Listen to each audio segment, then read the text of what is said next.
Nagkaroon nga ng surprise party para sa ika-60th birthday ni Miss Jackie Lou Blanco kung saan present sa naturang event na yon ang mag-aamang sina Ramon Christopher kasama ang kanyang mga anak na sina Janine, Diego, Jessica at Max Gutierrez. Super happy nga ang naging birthday party na yon kung saan nagkaroon pa ng palaro at game na game ding nakisali si Janine at ang kanyang mga kapatid.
Ibinandera din ng actress na si Janine ang kanyang bagong ini-endorso, ang Biotin Cream.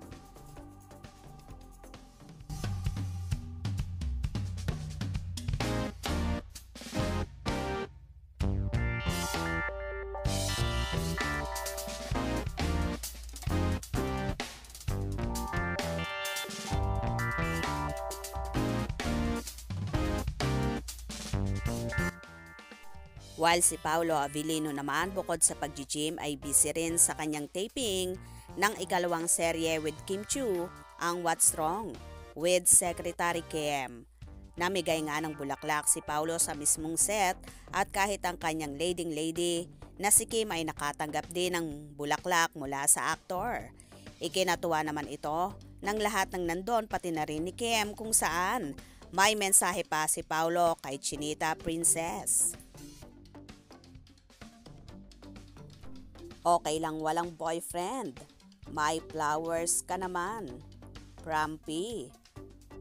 Inirepost nga ito ni Chinita Princess sa kanyang Instagram story at nilagyan ng caption na "Copy po."